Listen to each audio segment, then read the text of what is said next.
What's up, True Heel Heat? True Heel Heat. What's up? True Heel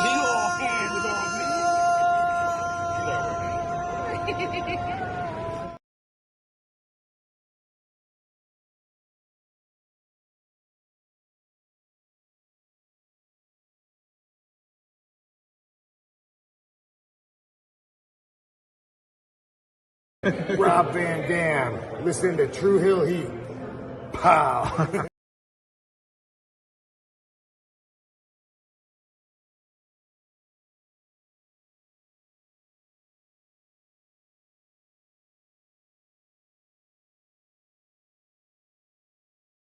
Hello everyone, it's the hardcore legend Mick Foley wishing a nice day to everyone there, right there at True Heel Heat. Yeah!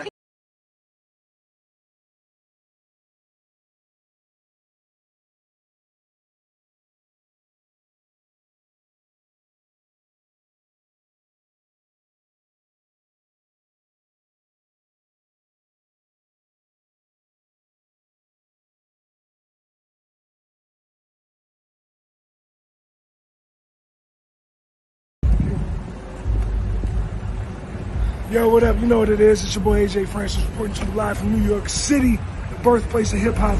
And I'm telling you that I'm only tuned in with True Heel Heat Wrestling. Holla at me.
Hello, hello, hello. It is me, your True Hill Phenom, SP3. We are live on the True Hill Heat YouTube, Facebook, and Romeo's Twitter for Rated Raw Review, episode 39, Transaction Decline, as we discuss the October 14, 2024 edition of Monday Night Raw as only we can.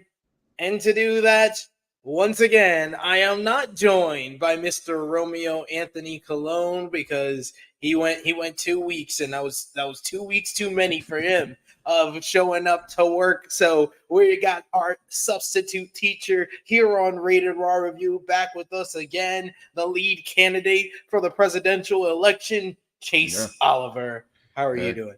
Guys, I need these votes. You guys are not showing up. I'm the lead libertarian candidate. You guys got to show up. Come on. You guys don't like Kamala. You guys don't like Trump. Vote for Chase for the human race. Come on, guys. What a catchphrase! What a catchphrase! Chase for the human race. Yeah.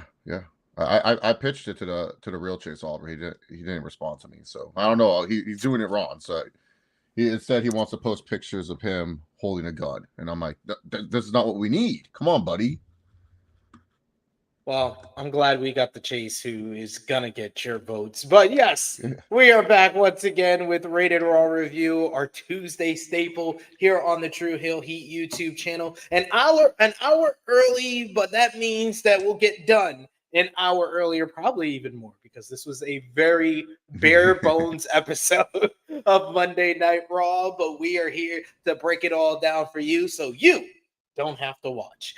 We appreciate y'all if you are joining us live. We appreciate y'all if you're watching us on demand. Remember to show your appreciation back. The simplest way possible is by dropping the thumbs up on this video. You can also share this video with all your wrestling fans, friends, and family on all your favorite social media platforms. If you are new to the True Hill Heat YouTube channel, hit that subscribe button, hit the bell to stay notified for all the great content here. You can also hit that heart, like, laugh, angry emoji, however Monday Night Raw made you feel over on Facebook. If you're watching us on the Twitter machine, drop a heart, retweet the video. That helps out the algorithm over there. But if you're watching on any of those three platforms, we love to interact with all of you. So sound off in the live chat. Let's talk about last night's Monday Night Raw, a pre-recorded edition of Monday Night Raw of this new 2-hour era of Monday Night Raw. And sound off, we'll try to highlight as many of your comments as possible. But of course, if you're feeling generous, you want to give back to what we do here, and you want to make Romeo disappointed he missed out on this Monday Night Raw review, you can send a super chat donation. Any dollar amount matters. It goes back to the contributors that you see on screen with us here, and we always appreciate that kind of support. And of course, we got to talk about some Monday Night Raw here on Tuesday. So thank you for joining us. And if you're watching us on demand, let us know in the comments down below what you thought about Monday Night Raw. This is our opinions on it. We want to hear yours as well. But Chase, we talked about it a little before we went live. This very much felt like a pre-recorded edition of Monday Night Raw. Yep, skeleton crew. Everyone else that was important. Can we go home? Can we leave? Can we get catch it before it gets too crazy in St. Louis? Yeah. All right. Cool. Whoever needs to stayed behind, and yeah, it felt like one of those 2-hour Raws when I was a kid in 2003, 2004. Like that's how it felt like. Benoit was world champion. I was just like, why is Kane getting pushed? Eugene came out was a theme that they were creating at the time. That's what this episode felt like. It felt like one of those 2004 episodes, or even worse, it felt like a 2012 episode of Raw. It very much felt like they wanted to get this done for the St. Louis crowd last week. They wanted to get it done in 3 hours. So it was like they did not, because last week was the first 2-hour edition of Monday Night Raw, but St. Louis pretty much got a 3-hour edition of Monday Night Raw. Like, I think Jimmy Macaram, when I was talking to him last night, he was like, it very much feels like two halves of a good show. Like, if you put last week's show and this week's show together, we probably would have said, well, that was good. Yeah. But last week's show was rushed, and this one was just bare bones and filled in with a lot of pre-recorded content. Yeah, I think the pre-recorded contents, they're the MVPs of the episode, to be honest. They carried most of the show, and yeah, the action in the ring and the promos were okay, but the action in the ring, not delivered. That you could tell. The wrestlers are like, do we have to be here? I thought you said it was 2 hours. Paul, what happened? Well, this feels like we're here for another hour for no reason. Yep. Pretty much, it was like four more matches that they had to film. Was this 4 matches on the card today? I think it was. I felt like it, at least. But yes, we're gonna talk about Monday Night Raw. So sound off in the live chat. Let's talk about it. But this, of course, show was from St. Louis, Missouri, the same as last week's show. But this very much felt like the 3rd hour of a 3-hour show, where the crowd was not as hot as they were last week. Did you feel the same way? Yeah, the St. Louis crowd last week was pretty solid, but yeah, tonight, like minus like maybe the quote unquote opening segment for us, that was the only time they were really hot, and then like a little bit for the Cody and Gunther segment. But other than that, they were just kind of like, yo, is this like live or is these all these dark matches? Like, what's going on here? Like, it felt like they were watching dark matches instead of watching the actual show. And it wasn't even like they were trying to like fool us to believe that the live crowd was seeing any of the like the backstage content, because even how they usually start the show with people arriving at the building, and they did that here, but they didn't even like have like canned pop for fucking people backstage. Like they show Cody at the beginning of the show. I was like, got no reaction. I was like, oh, this must have been recorded after the show. Yeah, come on, WWE editing team. You guys are so good. Where's the fake pops? I know you guys did a couple of them, but Come on, come on. We got a big segment that was filmed backstage, but it was quite obvious that was filmed after the show because that got no reaction as well. It was just like, come on, at least fool me. At least try. we know you have the canned audio, WWE. You're using it for you were using it for a long time in 2013 to 2019. You can't fool me. That was all piped in crowd noise when you guys weren't selling out the buildings. You had Hey, it for even in the pandemic. yeah. Thunderdome. I was gonna say in the Thunderdome, I heard a bunch of no way those people were making those noises in the computer screen. They weren't reacting to anything. They were just it was just random noise that you had, white noise you had in the background to fool us. So I know you have it. Just use it. Come on, Triple H. Come on, you're better than this. You could do this. You could do this. We got Will Chisholm in the chat today. Thank you for joining us, Will. Appreciate seeing you in the chat. Good brother. He says, I saw that Mariah May media scrum and I felt bad. It was no noise like a WWE's women's tag match outside of Bianca, Jade, and Damage Control. Yeah, that Mariah May media scrum, the media in attendance at Wrestle Dream should be embarrassed. Well, yeah, like you can't think of anything to ask the women's world champ. You even force a question. Like, can you ask her? Like even if she probably doesn't know, be like, "Hey, Mariah, are you excited about the WBD deal? Like, do something, or maybe like I don't know. Tony owns a Premier League team. Be like, "Hey, Mariah, who's your Premier League team? And do you think Tony Khan's like find something like you or like because I know she's gonna like as the character, not as the person, as a character, she's gonna shit on the questions. They're like, who do you think's gonna be your next challenger and stuff? She'll shit on that as a character, but at least try, find something. Like it's really not that hard, guys, to ask like easy questions. And yeah, man, that Mariah May women's title run, I don't know. It's kind of like I mean the match on Saturday was great in my opinion. I loved the match with Willow Nightingale. I liked Will in the match. I did not like Mariah. She did not sell anything. And then after the match, she acted like she did not go through a war for the title. She was just like, oh yeah. She was like doing her usual thing. Willow was great.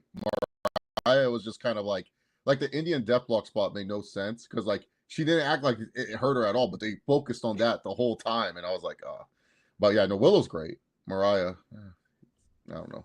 She has talent. I'll say this, Mariah.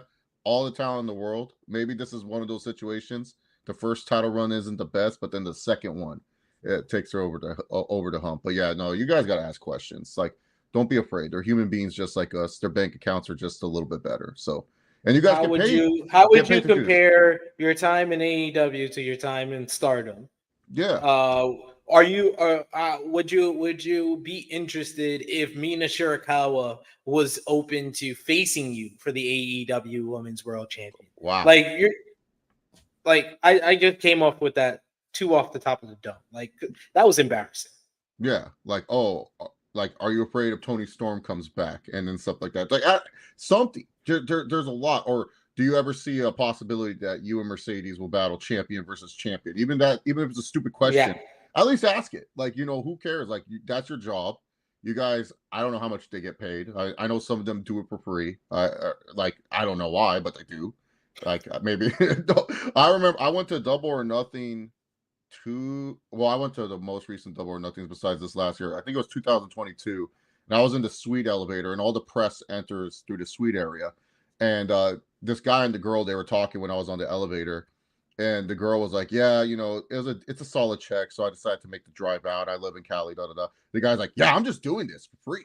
Just showed up. And I was like, I didn't say anything. I was just in my head. I'm like, the fuck you doing, bro? Like, you just did this for free? He's like, yeah, my trip wasn't even covered.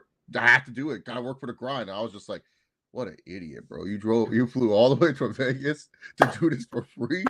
Hell no.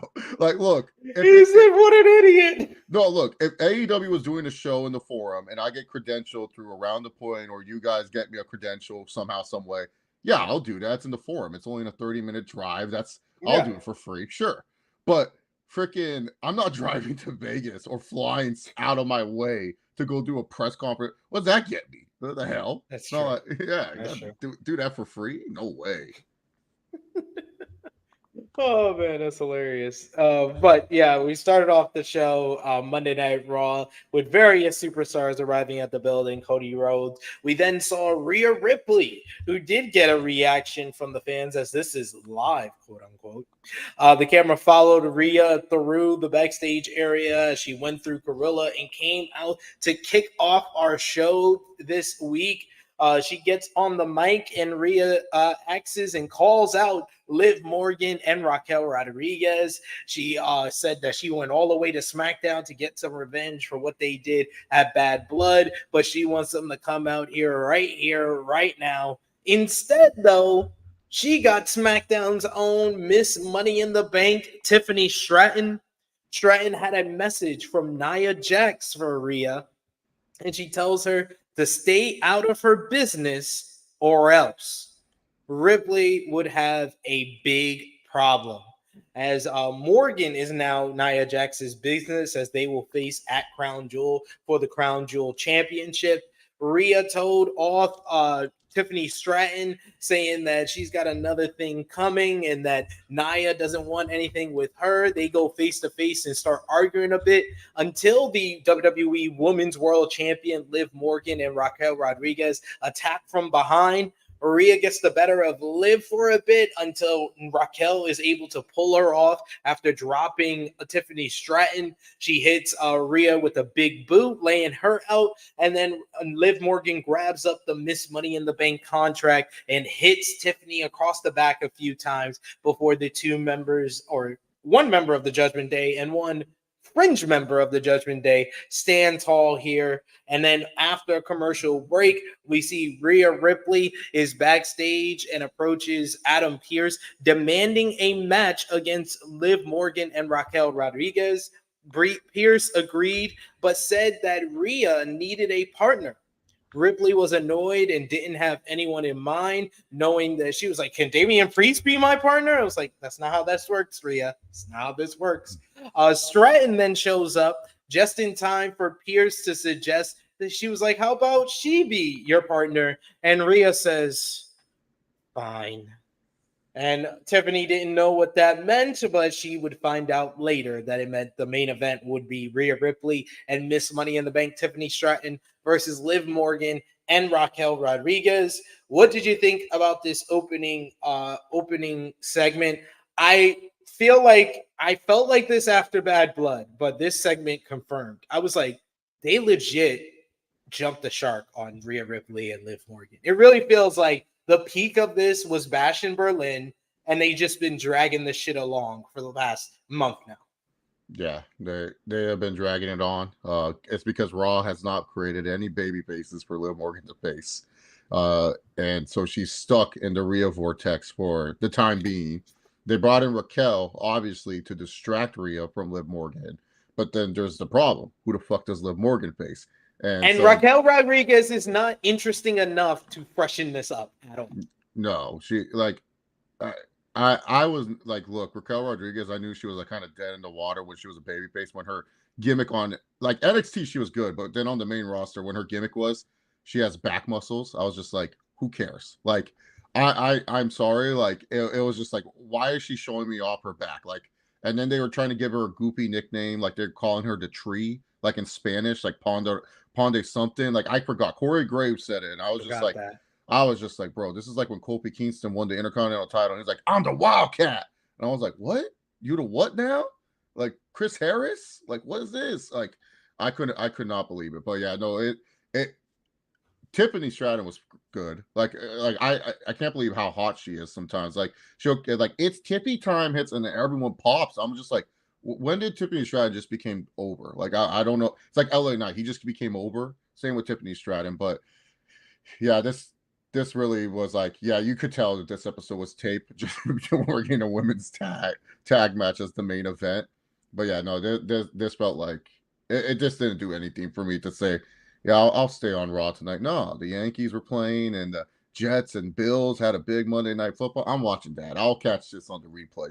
That's how this opening felt like to me. Like, cool, I saw Rhea, I saw Tiffy, I saw Liv Morgan. I'm good. But yeah, no, they really need to find a baby face on Raw. Too bad all of them are stuck in the tag division. So Can't use Io. Can't use Kyrie.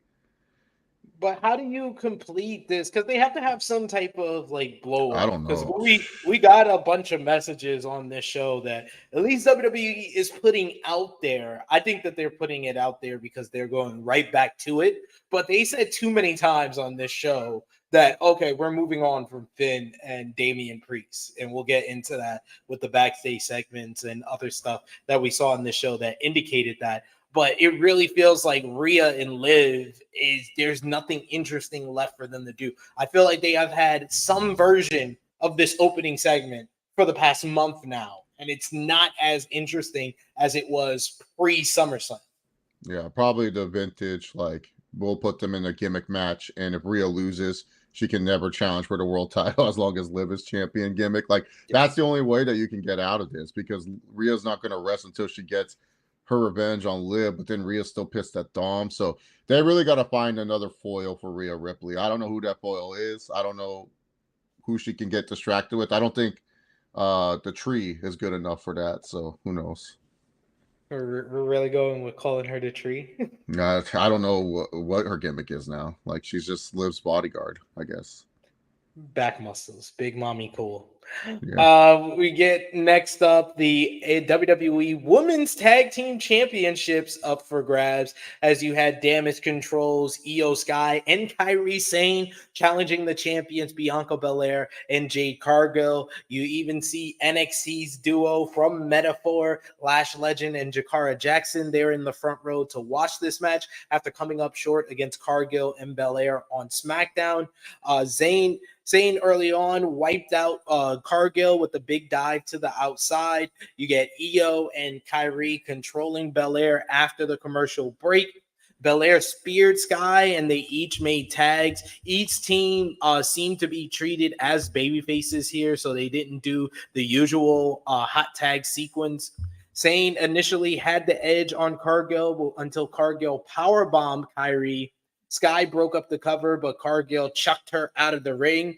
Cargill and Belair tried to work together, and I like the little kind of subtle storytelling that they did in the matchup where you could tell that Sky and Zayn were more on the same page and were more accustomed and had that chemistry as a tag team, where Belair and Cargill are very much two individual superstars who have come together as a dominant team but don't have that in-ring chemistry that Kairi and Io have. Because they tried to do a double team where Cargill slammed Belair onto Kairi, and it felt like Kairi like moved out the way like an hour ago, and then Jade slammed down Bianca onto the mat.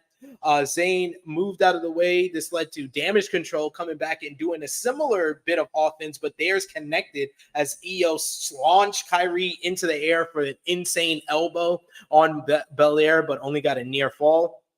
Cargill saved Belair from the pinfall, and they dove onto Kairi into the barricade on the outside. Very double team, just launching Kairi into the barricade right in front of Legend and Jackson. They kind of got into a jawing contest with the NXT duo until Io came off with a beautiful looking Isai moonsault onto the champions. She brought them into the ring, but then Sky, for no apparent reason, it felt like, she just turns around and starts arguing with Metaphor. And I was just like, why are you arguing with them? And I don't even know what the ref was doing. The ref was looking down at Bianca. So you're telling me your peripheral vision is that blind that you couldn't see some person in the front row hitting someone in the matchup? Or your eyes should be more on the matchup than one individual person, referee. But Jakara blasts Io in the face. This leads to Io coming back into the ring.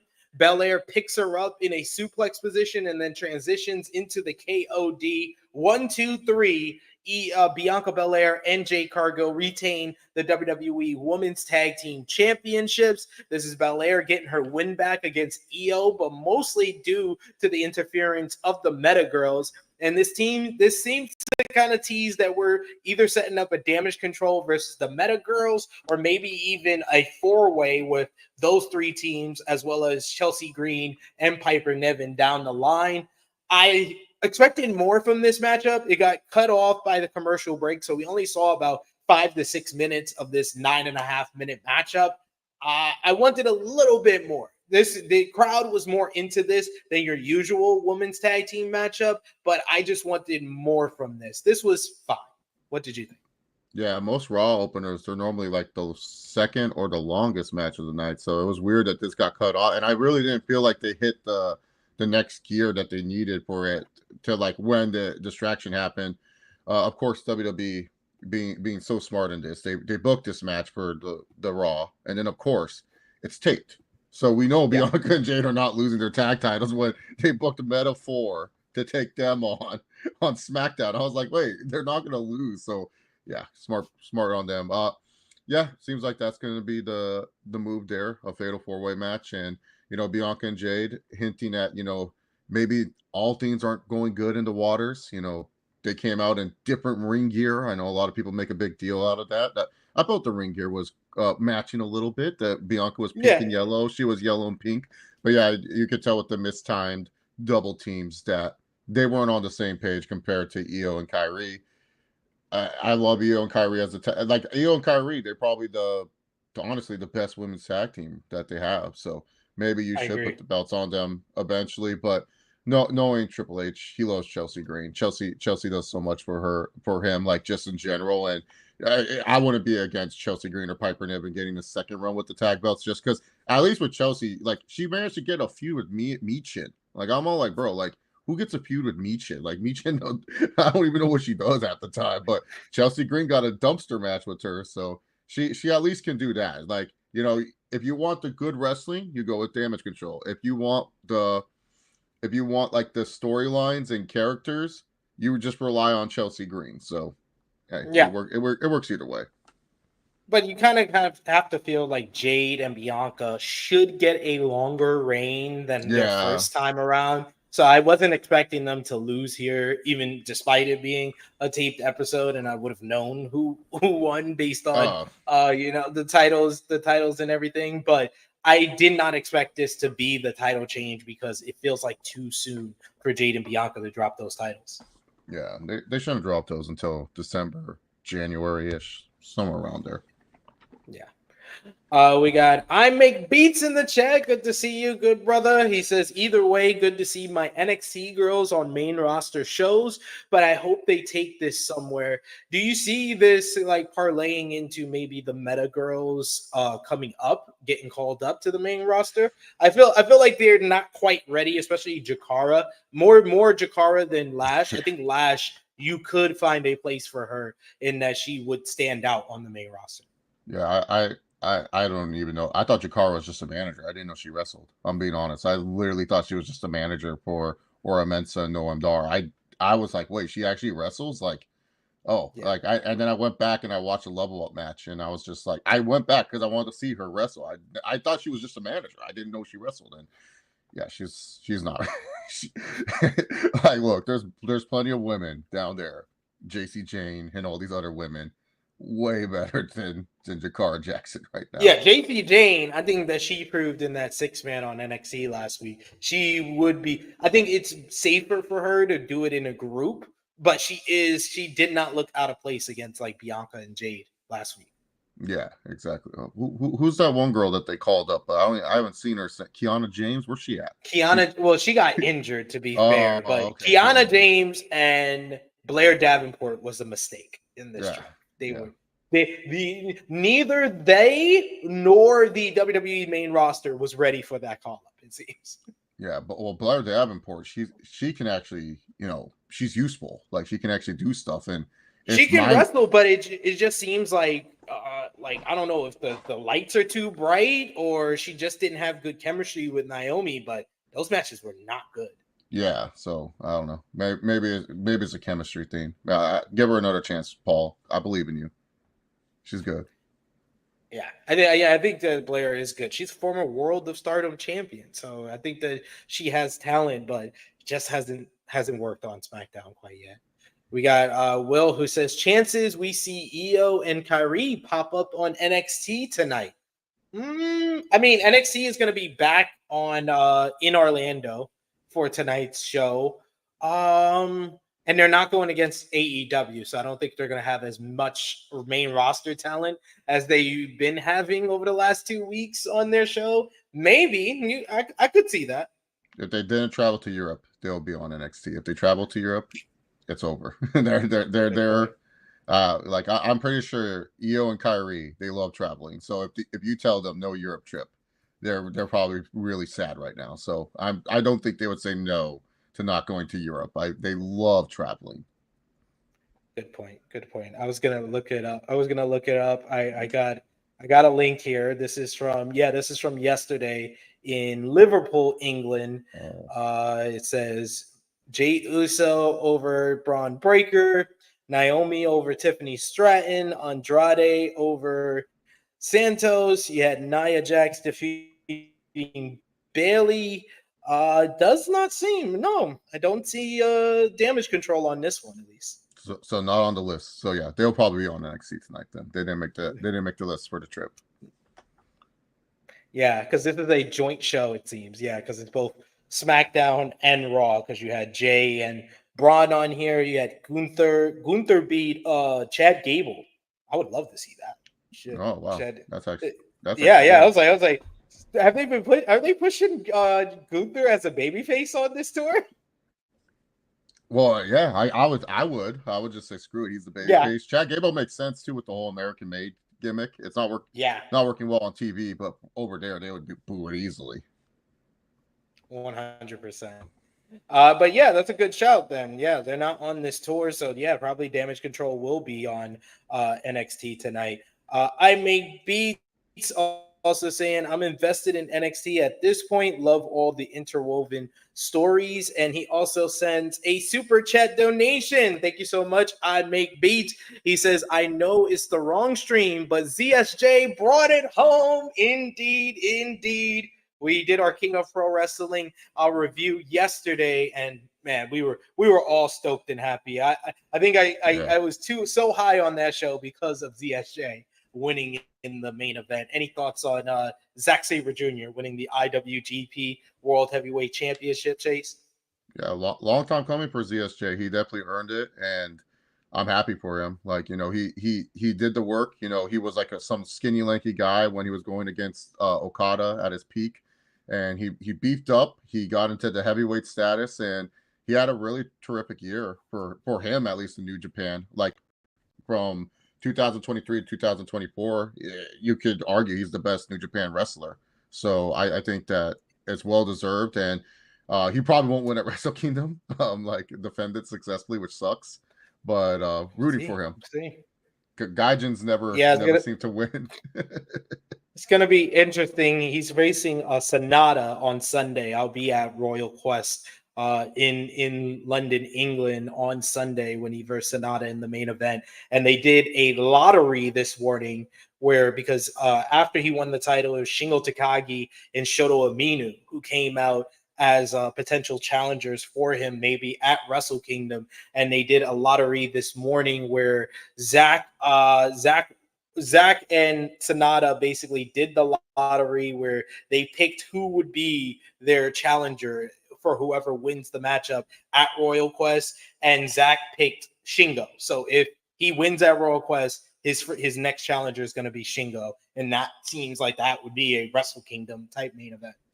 Oh please, do not put the belt. I like Shingo. He doesn't need the belt anymore. Like Shingo's great, but he doesn't. I would love it because he was the one. He was the kind of the mainstay, kind of that led them through the whole pandemic, and he's still one of the greatest IWGP World Heavyweight Champions that they've had in that short history of the butterfly title. But I think Zach has a better chance than not to retain if that's the match I wrestle. Yeah, no, he should definitely retain. If it's Shota, I understand. Force the hand and try to push the new Japanese star. I understand, but if it's Shingo, just have Zach win. I don't know. Maybe Tanahashi can steal the Wrestle Kingdom main event. Like, if you have Zach win, it's Tana's going to be one last ride. Isn't AEW doing something with Wrestle Kingdom this year? They're doing the Wrestle Dynasty on January 5th. Okay. Oh well, Wallaby saying that that's going to be the power struggle match, which Oh. that also would make a lot of sense as well. And then Shota Umino, my man, would be at the main event of Wrestle Kingdom, Good. but he needs to turn heel. He needs to turn heel. House of Torture. Better learn how. No, don't do that. Don't do that. Don't do that, Skip. Don't do that, Skip. Where nobody want to see Shota Umino in no House of Torture. He needs to be a part of BCC Japan, where he takes out the plastic bag and he suffocates Hiroshi Tanahashi. He takes him out of his misery. Oh, that would actually be good. I actually would like that better. Yeah. You know what? He needs to become the most hated man in New Japan. Tony Khan just let them borrow Okada, Continental Classic, Okada versus Tanahashi, Wrestle Kingdom. That right there, I will be happy. Wouldn't mind that. Do it for the Continental Championship. Why not? Yeah. Why not? But yes, we had next up. We go backstage where Finn Balor and JD McDonough, the World Tag Team Champions, they approach Adam Pearce. Balor wanted a rematch against Damian Priest from his loss at Bad Blood, but Pearce kind of blew him off on that because he says that they needed to defend the World Tag Team titles and that he was looking for them because he set up a World Tag Team title #1 contenders tournament, and that will determine their next challengers. Then Liv Morgan, Dominic Mysterio, and Carlito approach. The subtext here was that Balor was very upset that he wasn't getting his rematch against Priest, and he walked off. And then Liv Morgan introduced Carlito and JD McDonough to Raquel Rodriguez, and Carlito had a boner. He dropped his apple and everything. He was very smitten with Raquel. What did you think about this backstage segment here? Balor being told no to the rematch with Priest, which I found interesting because I was like, no, I am not interested in seeing that matchup. After y'all had literally, your matchup was better than Liv versus Rhea or Nia Jax versus Bayley, but it was also the most boring of those three matches as well. Yeah, I remember the Bad Blood live stream. I think I was just saying, please end this match like a bunch of times. And Romeo was like, come on, man, they're just getting going. And I was like, keep in mind, I was like 7 fireballs deep at that point. But it's still like when you're drunk and you can't enjoy wrestling, you know they're doing something wrong. Yeah, weird. They didn't have any chemistry in that match. But Priest did bring up a good point. Not Priest. Pierce brought up a good point. They do have to defend those tag team titles. So yeah, I think that is a valid reason of why he can't go after Damian Priest right now. Not the best, but valid enough where it's like, okay, keep it away. I think they did not like that match. And that's when this is like code of, yeah, this is not good. Like we were planning that Triple H probably had it all planned. The street fight in his head. He had that all in his head. And then it was just like, I don't know. Don't like this. So audible. He looked at Bruce. He was like, what did you think? I didn't like it. I thought it was bad, Paul. They didn't like it one bit. You're right, Bruce. You're right. I think we gotta pivot. We gotta do the pivot, and we gotta wind up where we need to. We gotta follow the GPS. Yeah. I'm sure we can get back to this where we need to go. Yeah. Sounds good, Paul. Let's do it. Let's pivot. But yeah, this was one of 2 times on this show where they were like, no, we're not doing Priest and Balor anymore, which I'm not upset about because they have literally made Finn Balor a joke as a single star. Yeah. My friend, he loves Finn, and he's like, I just don't get why they don't push him, Chase. And I'm like, I've been asking that for like the last 5 years, why they don't put every time when they say the first ever Universal Champion, he held it for like 6 hours. Like, what the hell? Like, I'm sorry, he held it for like barely 6 hours and stuff. Like this is like when Kane won the WWE title, held it for a day, and they were just like, oh yeah, former WWE champion. It's like, cool, he held it for like 6 hours. Like, who cares? Like that he was a former WWE champion. Like Finn just hasn't. I don't know what it is. Like, I know Triple H likes him because he gives him opportunities, but he doesn't like him enough to just make him a singles main star. Like, he's been a good tag wrestler, been a good mid-card champion, but it's like, for whatever reason, once it gets to that main event scene, he just refuses. He refuses to like, and it's like crazy because Finn will be hot, and then it's just like, nope, Edge got to win that match. Finn will get hot. Not, we gotta have Seth Rollins still be champion. Finn will get hot. Damian Priest is better. Like, why? Like, just give Finn an opportunity. Like his NXT run showed he can at least be a good main character for your show, a good main level guy. And that was like his best run in the company, sadly enough. Both times in NXT are his best run in the company. Yeah, by far. It's true. We got so keep coming with those comments in the live chat. I think Vala B said, have Raquel and Braun been to work at the same time? One of them is always injured while the other is active. That's a good point. Like Raquel just came back 2 weeks ago, and like a week before that, or a couple of days before that, Braun got injured. Maybe for like a short period they were working together, but yeah. Well, they live on a farm. Someone has to take care of the chickens and stuff, so they'll be fine. We get a American-made vignette talking about how they are the best athletes in WWE, and they got to stop being a joke, and they're ready for any competition that's ahead of them. I looked at this segment, and the only thing I can think of is that why was I seeing American-made more times than the Wyatt Six since that 6-man tag or 8-man tag that they had? That's a great question. But I'm happy we're not seeing the Wyatt Six, so I'm good. I'm totally fine with this. Yeah, is the thing with the Wyatt Six gonna just be they have one feud and then they take like 2 months off to set up their next feud? Yeah, it's like the Wyatt Six is like your favorite like meal, like, or your favorite cheat meal. Like it's okay in doses, but you can't have it be sustained. It's so hard to have it every week because it's just like, because one, Uncle Howdy's overpowered, so it's just like a oogly boogly overpowered Bo Dallas. And we saw with the Bray character when he was wrestling, fans got fatigued with it really quickly because like the matches follow the same formula. Like, you're like Bray was over as hell, and then all of a sudden they're like, all right, feud with the Miz, bud, and Miz will help you out, man. Get more, and people were just like, the fuck is this? Like the Miz and Bray Wyatt for the Universal title, and we didn't even get the Fiend. We got Bray in the sweater beating up the Miz, so it was just like, what the hell? So yeah, I think they're picking their spots. They're saying who's next for the Wyatt Six. What can we do with them? So hey, they're getting paid, so good for them, I guess. Hey, a bunch of people getting paid. I'm always happy for that. This was followed up. This was the section of the show where I was just like, yeah, this is very pre-recorded because we got like fucking 4 vignettes in a row. We get the backstage segment with the Judgment Day. We get American-made video package. Then they go right into a Braun Breaker video package where he cuts a promo. He shows. He said that he showed Jay respect, and he's been being asked why did he attack Jay last week. He says that he was offended because Jay didn't return that respect back. Braun said that they weren't the same. They weren't a couple of second, third generation wrestlers counting on their family's legacy. Braun didn't need his family. When he surpassed his family one day, they would be there to give their stamp of approval. Unlike Jay Uso, Jay has been sucking off his family's legacy for 14 years.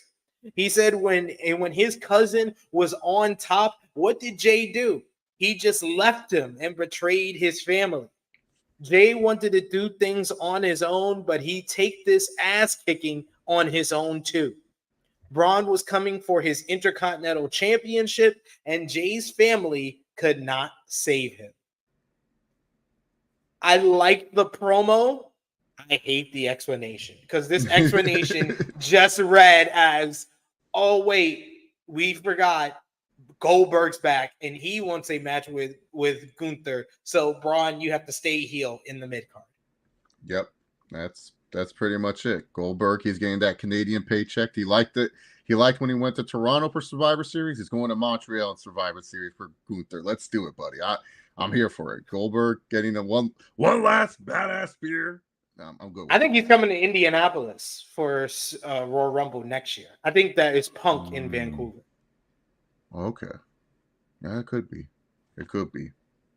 Maybe Goldberg. Maybe they do the Eddie Guerrero finish here. Goldberg hates Gunther so much, he spears him, and then later on, Punk wins the world title, and then Punk is our world champion heading into Mania, and he gets his WrestleMania main event, and then he loses to Cena for 17th time. That'd be great. John Cena always wins. I don't know who would face. I think they're doing. I think they're doing Punk and Seth at Mania. They keep teasing it enough. Yeah, Punk. I love how Punk's like, yeah, I won the Hell in a Cell, but I'm going to be gone for a long time. And it's like, damn, bro, you're on fire and you're going to be gone for a minute. He's like, deuces, y'all going to Saudi? He's like, deuces, I don't want. He's like, I don't want to look like too much of a hypocrite online. They're already coming at me and stuff. Did you see his podcast with Ice Cube's kid? Yeah. That shit was hilarious. That guy's the funniest dude of all time. CM Punk. I love him. Hey, at least there wasn't a lot of like shade being thrown at AEW. I was quite surprised by that. Yeah, no. I just love how he just changes stories. It's just the greatest thing of all time. He changes everything. Like it's. Oh, I love his top three. His top three was like, oh, I love WWE guys. I love WWE. Like literally, it took Ice Cube and TJ Jefferson to be like, hey, what about your Samoa Joe matches? He's like, oh yeah, that would be number 4 behind my WWE matches. Oh, Punk, the ultimate politician, no matter what he tells you. We then got our 4th straight pre-recorded segment, as they have yet another video. This time it's a sit-down interview with a Raw general manager, Adam Pearce, visiting Big Bronson Reed, I guess at his home. I didn't know. I didn't think they specified. But he is there to meet with Bronson Reed. Reed wanted to show that he was a top guy in WWE. That's the whole reason that he hit Seth Rollins with all those tsunamis and every tsunami that he's hit afterwards. Now, he promises no more destruction. All he wants is a match against Seth Rollins. If it weren't for Rollins, Reed would have been the last monster standing over Braun Strowman. Pearce wouldn't agree to anything until they were all on the same page. Reed said that all the carnage he caused was to get to the main event, and that's what Seth Rollins is to him. So Pearce tells him that he will talk to Seth when he gets to Raw this week, as this was filmed last Saturday. And Reed says, don't keep me waiting for too long. I love that Reed was rocking that Big Van Vader shirt. That was really good. I enjoyed this. I thought this was a good piece of business and something different with how it was shot. I just was less like confused on. It just felt very pre-recorded when this is like the 4th one in a row. Why are they doing this outside of his house? What, he's not allowed inside that? They're like, and they had these chairs just so perfectly ready for them to film outside of his house. Like, do it inside the house. Make it feel a little bit more realistic, at least. But I love Bronson Reed. He's like, oh, I'll stop the destruction. Trust me, I definitely will. And it's like, dude, I don't trust one word that you're saying. You're totally just doing this so that way you can kick Seth Rollins' ass. You're playing nice. Like, Reed has definitely come a long ways from what he was, and so I'm very happy with this. But yeah, no, that I was just confused. Like, I wish that they would have explained that. They probably, Tessitore and Barrett probably didn't even know, because they were just like, they weren't even told. They're just like, oh yeah, I guess this interview happened, so we have to act like it happened. But because Tessitore would have been like, they're outside Adam Pearce's estate. Like, that would make more sense if Adam Pearce doesn't want Bronson Reed in the house. He might destroy something. That is true. That would have made more sense. And it was very obvious, like the pre-recorded voiceover shit that Tessitore did on this show. It just sounded like, I was like, y'all didn't even get him in like a studio. Y'all got him in like outside. I hear the outside noise when he's doing these voiceovers. Yeah, he's doing this halftime during the college football game. He's all like, he's like doing the recordings. He's like, oh, just say, okay, I'll just say it into here. There we go. You need this line? Okay, good. We got Will Chisholm says he has a new baby. Maybe he don't want to wake it. That is true. True. I think with Bronson Reed. So you could have said that. Yeah. You could have said that. I say I'm too much of a monster. I couldn't be inside with the baby. I was gonna wake him. His baby probably is big as fuck too. That's probably one big ass baby. Considering him, that would make sense. Then we finally got some wrestling, Chase. We finally got some more On a wrestling. wrestling show? No way. No way at all. I thought I was But watching yes, pre-tapes. it was Alpha Academy, Otis and Akira Tozawa. They were in the World Tag Team title number one contenders tournament, first round matchup, and they are facing the returning, not Viking Raiders, War Raiders. Wow. They had their old music as well as they said Viking at first, and then it disappeared into the War Raiders, and they appeared in its place wearing their old gear. No more Viking gear at all. They were probably meant to get a reaction, but it didn't even get much of a reaction. You would think like people would have been happy to kind of see them in their original name, but it felt like the St. Louis crowd at this point of the show was just like, we're tired. If a star comes out, we'll react. Ivar has also seemed to replace Eric as the primary name in the team.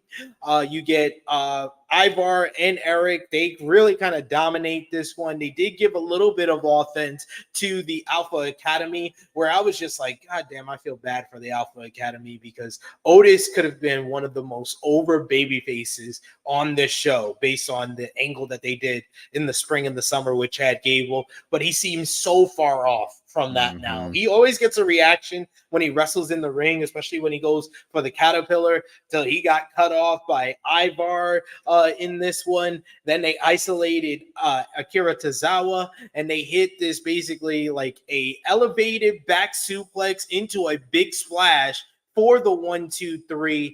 The War Raiders pick up the victory here in quick fashion, just about 2.5 minutes. This was just kind of there. It was nice to see the War Raiders back, both men fully healthy, and I feel like they're going to be a good addition to the Raw Tag Team division when they finally get those damn titles off of the Judgment Day, because the Judgment Day had I like all the guys. I like the team of Balor and Priest, and I thought they had some really good to great matches during their reign. And I really like the duo of Balor and JD, because I know their history with one another. But they have just done nothing with the Judgment Day as tag team champion.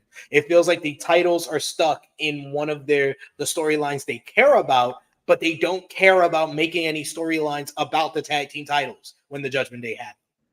Yep. It's just like the other tag belts. I keep forgetting that Tonga Law is considered a champion because Jacob Latu can't be a champion for whatever reason. Yeah, no, I'm happy War Raiders are back. I remember the NXT War Games I went. It was funny. I bumped into one of my college friends. She was going. This guy took her on a date at an NXT War Game show. I was just like, bro, this guy's. I was like, what? So the guy left, and I go, hey Danielle, like, how long you all been dating? Like for a minute. She goes, this is like our first date, and I was like, all in the mud, bro. Took you to War Games. Yes, War Games is cool. It was a fun event. But the next day when I saw her in class afterwards, she was like, hey, who was that big guy in the cage match? And I was like, which one? There was two of them. The one with the big old beard. I'm like, oh, I forgot what his name was back in NXT, but I said whatever his NXT name was. And then she goes, Hanson. Good. Yeah. Was it Hanson? Like, yeah, it was. It was before he got the Viking name, before he got Ivar. But yeah, so she loved that guy. And I was like, yeah, man, that guy's really, really good and stuff. And then I didn't want to come off as too much of a nerd, so I just left it at that. But yeah, they're a good hand, like someone that doesn't even know wrestling, forced to go on a date with some weirdo, enjoyed the show, so enjoyed that. So he definitely is really, really good. But yeah, Otis, I don't know he's like the Luchasaurus of WWE. It's like Luchasaurus would come out, get reactions. People love this guy. He does cool things. Like, granted, Otis is not doing standing moonsaults and stuff like that, but it seems like the fans love him. Like, Luchasaurus got shot up by Reggie Miller on TNT and be on TNT. He's like, my son loves Luchasaurus. It's like, Otis is the same way. It's like, nope, we refuse to push this guy. Like, no matter what, we'll find a way to make sure he does not get the run that he should be getting. Like, it's just, I'm not saying Otis is world champ. I'm just saying, like, good mid-card would be a perfect, like, Braun Breaker just calls him fat. Be like, you're nothing but fat. you really think that you could beat me for the Intercontinental title? Like, you know, like yeah, at least that. Like he's somewhere along the line where like he could be a decent baby face, but yep, for whatever reason, WWE is just like, you are what you are, Otis. You're Rikishi without the dance moves. That's it. Yeah, that's really how they treat him. Who's treat him. Who's Otis going Like- to run over and say he did it for Roman Reigns or something, or he did it for Cody Rhodes? He's like, I did it for Cody Rhodes. I did it for the Cody. I did it for the Cody. I did it for the Rose family. Yeah. He's gonna run over Roman. Oh, Roman comes out, jobs out. Otis, he starts wearing black. Where's the black cutoff? The black cutoff vest jacket that everyone wears. And I'm a bad man. Bad thoughts. Yeah, that theme song is one of my favorites. Ninja Mortis says Luchasaurus has had 3 belts. What's Otis had? A shittily Money in the Bank. Yeah. I was so pissed when Miz won that. I barely get pissed when they do Money in the Bank change. I thought for sure, okay, they're gonna. He's not cashing in. There's no fucking way he's cashing in. But I was like, who's gonna beat it? When the Miz won, I remember I was like working my retail job. I literally put my phone down and said, this fucking company sucks. I literally was so pissed. Like, this is, I remember I was like, this is why I'm so glad AEW exists at this time. Like, the fuck is this? Oh, Miz again? Like, what? I could not believe they gave it back to the Miz at that point. Not that I hate the Miz. It was just, there's other wrestlers you could have given it to, and you gave it to the Miz, and then Tucker turns heel. And I was just like, oh, this guy has nothing else. Nowhere. Yeah, this guy has no one else but Otis. This is like Shad with JTG. You don't break him up. Shad, I don't care if he looks good and he's big and he has muscles. He needs JTG. Just like Tucker, who did not have muscles. He was just fat. Just had Otis. Come on. Like, what are we doing? Next up, we go backstage to Adam Pearce approaching Seth freaking Rollins. Rollins wanted to know if he'd make the match between him and Bronson Reed. Pearce was concerned, though, because Rollins has only had 6 matches this year and has been injured for all of them. Rollins said that injuries were part of the game. Young guys tried to take advantage of the injuries, and Reed was no different. He says that he needed this fight and that Pearce needed the fight if Pearce wanted the best version of Seth Rollins for his show. Rollins told him to just think about it and walked away.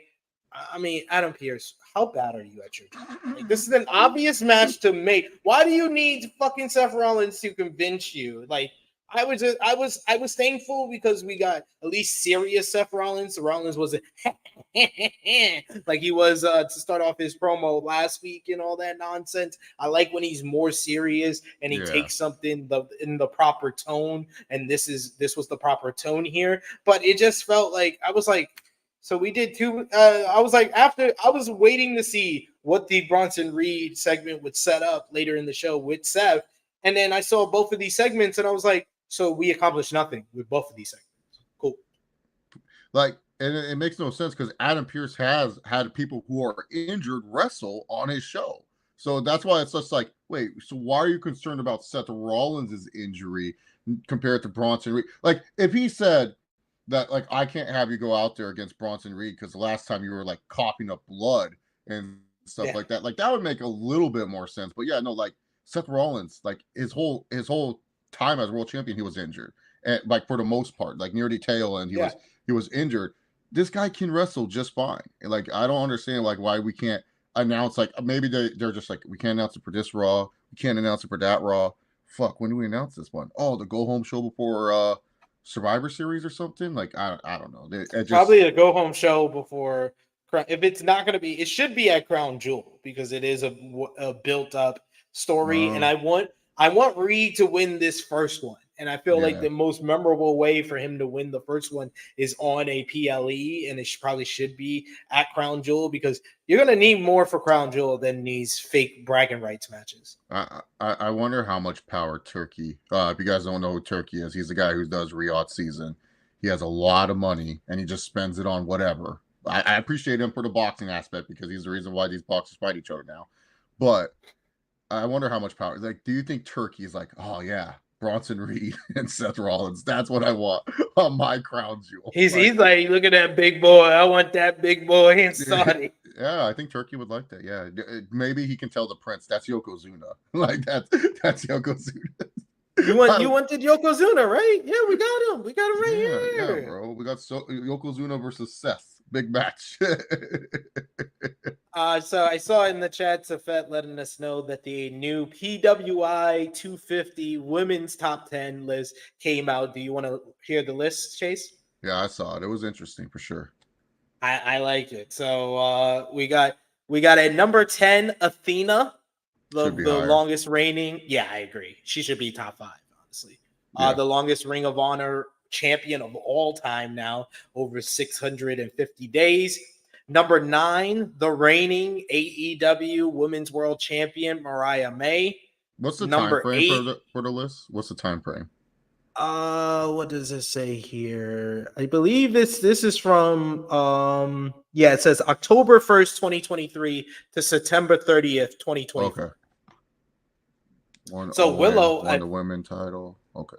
Yeah, Mariah May, she got all of that. And then Willow is number 8, who won the TBS championship, the Owen Hart Cup. She won what else? The CMLL World Women's Championship. She won some outside belts. Same with Mariah. Did Mariah win any outside belts during that time frame? I'm sure I saw her with another belt. I'm trying to think if she was. I think she was Stardom's tag team champions before she came to AEW. Number 7, Bayley. I think if Bayley's title run would have been better, she would have been higher on this list. 100%.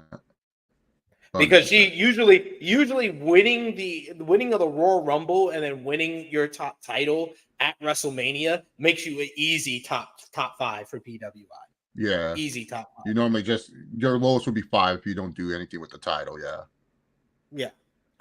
Number 6 was Sarai, who has basically won every top title in Japan and been an ace over there, kind of the final boss of Joshi Wrestling over there in the current Marigold World Champion. Then you got number 5, Stephanie Vicaire, which I feel like Stephanie Vicaire. I feel like this is the only one where I'm just like, is she that high? Because she was CMLL World Women's Champion. She was NJPW Strong Women's Champion. But it just feels higher. I think it's more of the sight of her holding all those titles at once that got her this far. She barely defended those belts too. That's like the one thing. That's why I'm like, I can't even think of like any defenses that she really had with those titles. Yeah. You haven't said one name yet, and I'm fucking shocked right now. Number 4 was Micah. Who was World of Stardom champion. She won the 5-star Grand Prix this year. So yeah, Michael world deserving of being in the top 5. Number 3, Rhea Ripley. And I think that if it wasn't for her injury, Rhea would have been number 1. Oh yeah, easily number 1. Easily. But number 2, Jordynne Grace. I think that this is a great spot for Jordynne Grace to be in. Oh yeah. She TNA defending that knockout champion, took on the NXT champion. Yeah, Roxanne didn't make the top 10. I don't know who number 1 is. Saw the picture. Number 1 is timeless Toni Storm, and I think that she's well deserving. Like she's in. I think like the male wrestler of the year is going to be a hard one for people to figure out in 2024. But 2024, as far as like women's wrestlers of the year, I think like I pretty much have named the people that are in the discussion. I think timeless Toni Storm is going to be high up because she has really become the ace of AEW's women's division in a year where the AEW women's division is better than it's ever been. Yeah, fun fact, 2023, it was between Toni Storm and Rhea for my women's wrestler of the year. And then I said, no, I'm giving it to Toni Storm. She did a little bit more than Rhea at that time. Because Rhea, like late 2023, she was just, I don't even know what she was doing. She was just kind of holding the briefcase for Priest or something. Like I was just like, man, she hasn't really done anything with this. And Toni Storm, she won like more women's championships at that time. And she went from being like a lame duck gimmick with what was that group with her and Saraya and Ruby Soho? What was they called? The Outsiders or whatever that horrible group was. Oh, the Outcasts. The Outcasts, yeah. She went from that, like somehow doing good with that terrible gimmick. Then she found the timeless gimmick, and then she just took off. So I'm fine. Yeah. Honestly, I would just remove Stephanie from the top 10 and put Roxanne somewhere in there, just because it's like we cannot discredit what Roxanne Perez was doing in that time frame, especially like turning heel, winning the women's world championship, and just having probably one of her better runs. Athena should probably be number 2, honestly. Like, I feel like she should be number 2 if Timely. I agree. She should be higher up the list. Athena was my 2023 Women's Wrestler of the Year because of what she accomplished. I think that, she's taken a step back because Ring of Honor overall has taken a step back where no one is really watching it or paying attention to it like that. And she hasn't had the amazing amount of accomplishments and lists and matches that she had in 2023. But I think that she's a little bit higher than 10. I wouldn't, maybe like an easy top 5 for a lot of people, but I would say at best it's like top 7. Definitely. Yeah, no. Like she's done a lot with that brand that like no one seems to really care about. Like anytime I hear about Ring of Honor, because like one of the things is like influence and everything. I only hear about Ring of Honor with Athena, and I'm being dead honest. Like main accounts, bigger wrestling Twitter accounts will actually tweet what Athena is doing. I don't know anything else that's going on in the Ring of Honor show except for Athena. Just like with NXT Japan, I only hear about what Saraya is doing. I don't hear anything else what any of these other Japanese women are doing. I just hear about Saraya, and so that's why I'm all like, that has to show some weight when people who don't follow the product that well, they're giving it time to comment about this or say something about this, and that's why I feel like Athena definitely should be a lot higher. Like 10, it's like I get it. Ring of Honor is not the best, but she's making the most out of it. And when I watch the matches, at least like delivers. Like I haven't seen one bad Athena match since she won that belt 600 days ago. Like I really haven't. Like I can't. I like the worst is decent. Like, oh, that was decent. Like that was passable. But decent for a world title caliber, especially Ring of Honor style.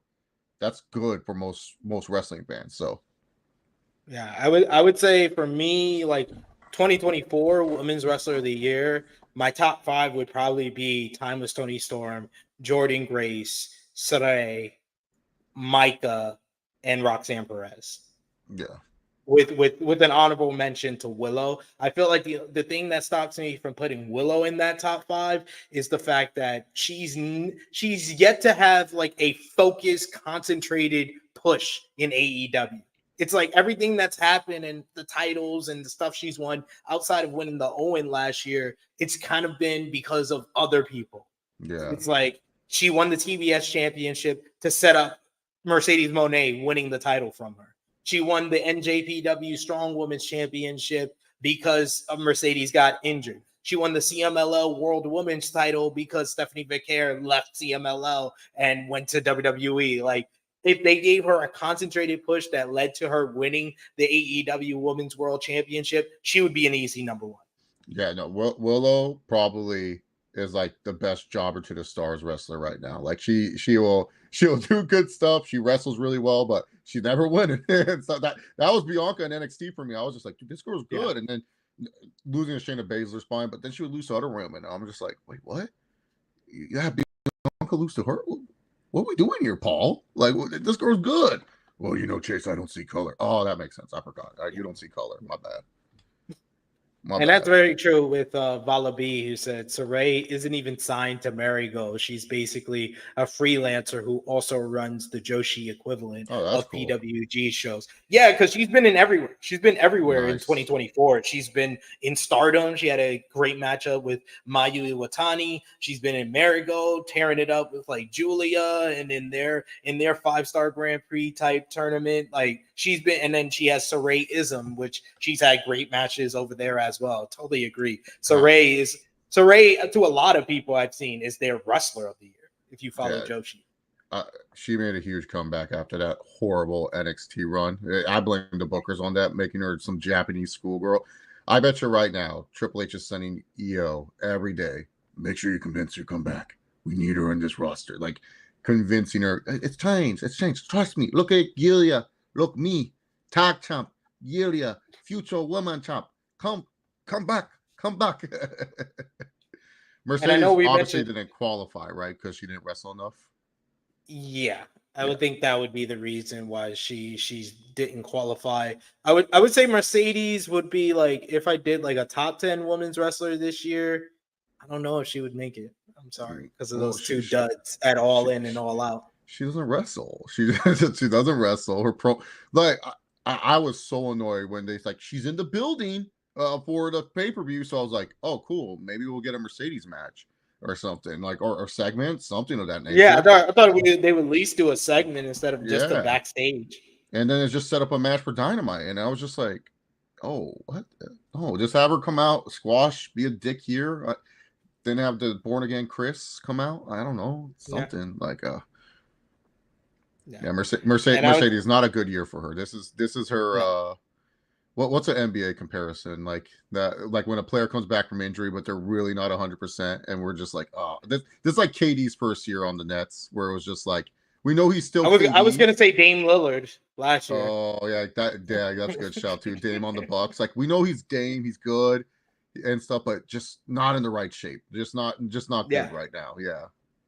Still coming back. Still coming. There's shades of that old Dame. There's shades of that old Mercedes. Like when she first Momo Watanabe, when she first Willow. Like there's been shades of that old Mercedes. Stephanie Vaquer, but we haven't seen like peak Mercedes quite yet. And I would say my top 5 men wrestlers is kind of locked. It's gonna just me figuring out who's like number 1 out of the list. But I think the top 5 for everybody should be Cody, Swerve, Ospreay, Bryan, and Zack Sabre Jr. Yeah, I think that's the easiest top 5 you can make. Like, there's no one. Those are the guys with the best arguments to be male wrestler of the year. Yeah, no one else really comes into mind. Gunther can kind of sneak in there. He can kind of sneak in. Gunther would be like my 6, like honorable mention. Yeah. Drew's in the conversation as well, like top 10. But I think those 5 have the best argument. You asked The Rock, he's number 1, the final boss. He made WWE. He made WWE cool again. I love that he told the fan, "That's all bullshit. Don't believe it." I was like, "Yeah, don't believe the hype. Don't believe the hype." Power driver finisher. You need to stop with that, Finn Balor. You already disqualified yourself by saying Finn Balor. Finn's the top 5 wasted wrestler of the year. Top 5 jobber of the year. Top 5, I ain't gonna do shit for the year. Like it Finn's in those top 5s, not rest. Heyman, okay, yeah, you can make an argument. It's just Heyman didn't have this strong start to the year. Like he kind of was just like, and he had the break. He had the break after Revolution. Yeah. Man, how MJF mighty have fallen. Bro was like top 5 last year, and now I don't even think he's top 20 this year. I'm being dead honest when I say top 20. I mean, yeah, he was gone until May. He comes back. He has the program with Ospreay, and then he's gone again. Yeah, like damn. Like at least with Roman, I can say like I can debate like he's top 15 still this year, but like with MJF, I can't even debate. I'm literally just like this guy went from being easily maybe number 5, number 6 to now he's just 22. Like what the hell happened? Like Klay Thompson, you washed, son. Nah, he can't go down. He's had a 5-star match this year. But let's talk about the next segment. Speaking of Wrestler of the Year, the American Nightmare, Cody Rhodes, the undisputed WWE Champion, appearing on Monday Night Raw here this week. He comes out and he says that he considers himself a wrestling and sports entertainment traditionalist. So he was proud to stand in the city with such a rich pro wrestling history, but this was also the city that his life changed for the better, because it was the first city to start the chant, "We want Cody. We want Cody." He thanked them very, very, very much, despite saying that might make him sound like a politician. It did. This brought out the World Heavyweight Champion, Gunther, his opponent at Crown Jewel. Gunther admitted that he would normally enter and dress down his opponent's uncomfortable troops. But the truth was that the business was booming thanks to Cody Rhodes. Cody made every town in every continent and he was their quarterback in WWE right now. There weren't many that Gunther respected, but he did respect Cody. However, Gunther did have one thing to say. Rhodes loved being everyone's darling. And Cody was even at odds with his own friend, Kevin Owens. And he says that's because people have figured out if you're everybody's friend, you're nobody's friend at all. What's this called? What is this Sup, called? Harlem? It's called Talking Panda. You said hi to say hi, Chase. Hi, Chase. How you It's doing, playing Harlem? Talking Panda. Talking Panda. And tell everybody to like, share, subscribe. Like, share, subscribe. And send super chat. Send super chat. There we go. Talking Panda. I see you in a little bit. Okay? Oh, What kind of game is Talking Panda? I have no idea. She plays all the Talking Tom, Talking Panda. Yeah. Oh, I've never heard of that. So yeah, he brings it up. He was vague about the whole Kevin Owens part, not really wanting to get into things with everything going on with KO. But Rhodes says that he respected Gunther back, but he saw at WrestleMania that when he could be broken if he's putting on the back foot and if his opponent won't stay down, that Gunther has cracks in his whole game. Cody warned that Gunther has never been in the ring with him and that he has been swimming with his feet on the ground. And when he faces Cody, he will be going into the deep waters. Gunther says he said all of that like a true secondary champion. Rose thought that was funny considering he beat the most dominant champion in history and he beat another frightening beast in the past, making reference to Brock Lesnar. I think this was twice on the show because Seth talked about how he slayed Beast in the past, and then this is the second reference to Brock Lesnar here with Cody mentioning him. Cody then offers Gunther his hand to shake, and Gunther accepts, and he says, "Good luck to me, the champ." This was solid. I won't say it was like good or great. I felt like this was just a soft kind of opening salvo between the two men ahead of Crown Jewel. I was expecting Gunther to kind of take things to like a personal level, like he's done in all of his previous feuds. I was like, the low-hanging fruit sometimes is the best thing to go after. Like if he would have mentioned that Cody has daddy issues, that would have been the best thing to kind of get the oohs and the odds from the crowd that obviously were tired because they didn't give much of a reaction to even this. And this is two of your top stars, your two top champions, and it got little more than like fake crowd noise added into it. They finally found the fake crowd noise buttons for this segment. Yeah, what did you think? This felt like such a tape. Like, okay, don't say anything too crazy because we don't want this leaked online. We don't want someone with their phone to share the information that was given. Just play it safe. So like Gunther, the only crazy thing he said, like, "Oh, you're a secondary champion." Like it felt like, all right, we don't want to go too crazy with this one. This felt like a tape promo. Both these guys can do a lot better in terms of promo work. I think the Brock Lesnar references. I've been on this since like June when they announced or whenever they announced that LA was robbed of the War Games. We should have gone to War Games, not Montreal. If Bloodline War Games is happening, it should happen where there's a lot of Samoans in the area, not in freaking Montreal. They don't want to travel. It's in Vancouver. Oh, There might be Samoans in Vancouver. No, British Columbia. No, there's none. I've been there, just not. I've been saying it's not that far of a trip from Brock Lesnar's farm. I've been booking the idea that Jey Uso but somehow betrays Roman and does not go into the Bloodline War Games, and then at the last entrant we hear Brock's theme music, and he only does it because they attack Paul Heyman. That's it. I've been on the Brock Lesnar's coming back out at Survivor Series. Like, come on, like they really want him back for whatever reason. They want Brock Lesnar back. I don't know their infatuation with Lesnar's fine.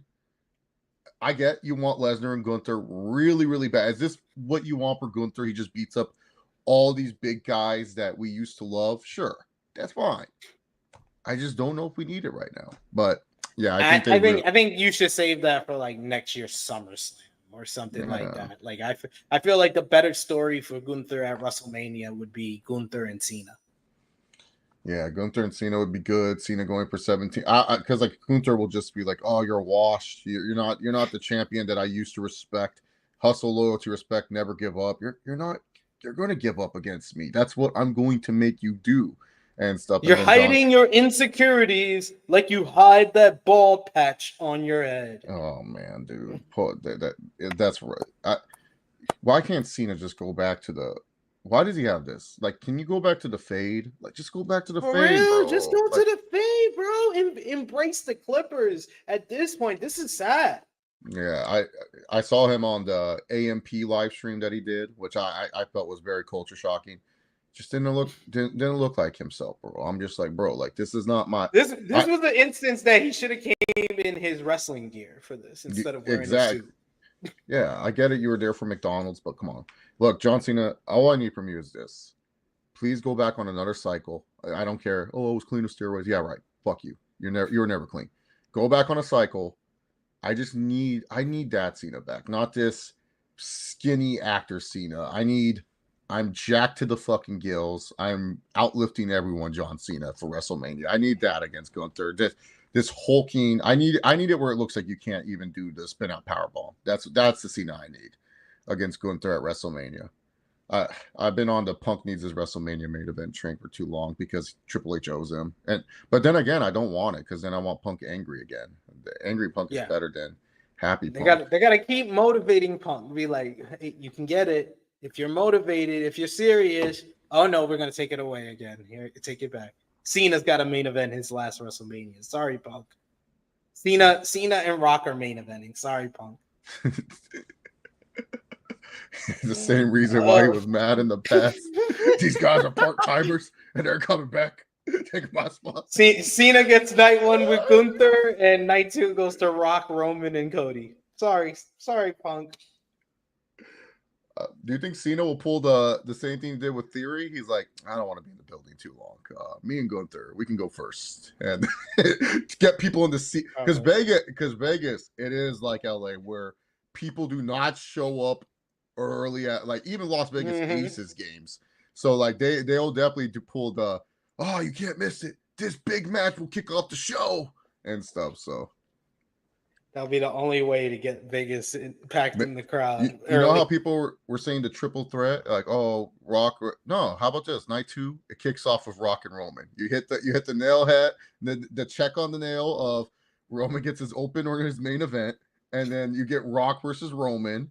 It kicks off the show. Fans will be electric. They're not doing. I keep telling everybody they're not doing Rock and Roman until 42. I'm just like thinking of it as a TKO executive, I guess, because like I'm all like, if you're a TKO executive, you want Rock and Roman in Vegas, like you want that poster in Las Vegas, and because that's their headquarters, so they're going to bring a lot of investors and stuff. So this is like they about to shut down. They about to shut down AEW's new market in London because AEW said they're coming back to Wembley in 2026. 2026 WrestleMania in London. Rock and Roman. Yeah, we got to also figure out Rock's film schedule because we don't know when The Rock plans to do another. I saw the trailer for his new movie. He's trying to save Santa Claus. I'm like, the fuck is this, Dwayne? Like, this is Red One, yeah. Yeah, this is just a Tooth Fairy, but you're playing a way too much cooler character. Like, come on, bro. Stop it, man. Stop it. We do got a super chat donation. I love when you guys listen to sweet old Harlem. Thank you so much, guys. Vala B first saying you need to do a supercut of Harlem saying like, share, and subscribe, and you'll see how the accent changes. It's a good idea. It's a good idea. You're picking it up, SP3. Are you getting your British accent now? Not at all. Vala B is 100% correct what he said in the chat that the kids get it a lot faster than the adults. I've been a New Yorker way too long in my life. The New York accent comes back naturally, but I can't get any other accents, it seems. I remember there was a girl, she was from the UK. She transferred to our elementary school in the 4th grade. We did not understand a word she was saying because she had a deep ass British accent. And then just in 1 year, she went from having this deep ass British accent. She was talking like an American, and we were shocked and stuff. We're like, Leslie, what happened? She goes, well, I just heard you guys talk a lot, so I got used to hearing what you guys said. So I just changed my accent. And her parents, still deeply British, could not understand a word they were saying. Yep, see, it's hard. It's hard. We do got another super chat donation. Thank you so much, Chuck Berries, who says, "Here's to Harlem, the heir to the THH drone." I love that. We're drones, not throne. Drone.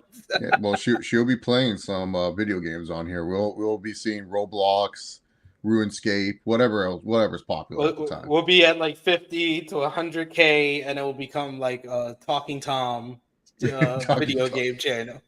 I've never heard of that. Talking Tom Race Runner or something like that. Whatever game she's playing this week, that will be the content that you see on here. And then all the wrestling fans will DM me being like, what happened? What happened? All I see is your daughter playing video games on the channel now. Well, WWE, all those scandals finally caught up to them, so they went out of business. And Tony Khan, it turns out that AEW just didn't have the money that he said it did, and so that went out of business. And New Japan, for whatever reason, they can't even get into America anymore, so they're blocked. And TNA is still around, but no one's watching it. So no one watches TNA. Sorry. Rest in peace to the MLW COO. He passed away as we were recording. Yes. Former ROH COO as well, Joe Koff, passed away as we were recording this. So yes, thoughts and prayers to the loss of those individuals there. We got this was one of the more shocking moments of this show for me. We got a Dragon Lee vignette. I was like, what? What is going on? Mind blown. The Dragon Lee talking about how he's come over to WWE. He won his first title, the NXT North American Championship. He got inducted into a stable with so much history in the LWO. He got the respect of people he looked up to, like Rey Mysterio. And now it is time for him to prove that the dragon can fly and prove himself to the WWE fans. I thought the look of this was very cool, but this felt so random. And then it got even more random when later on in the show, they announced he's just back in a tag team matchup with Rey Mysterio next week. I was like, what? What are we doing? The dragon. This legitimately felt like Triple H saying, "Hey, Penta, Phoenix, you see you see what I can do for you." Oh well, Penta, he's ready. He's what, gone in a month and stuff. Ray Phoenix, have fun with Rush for 7 months.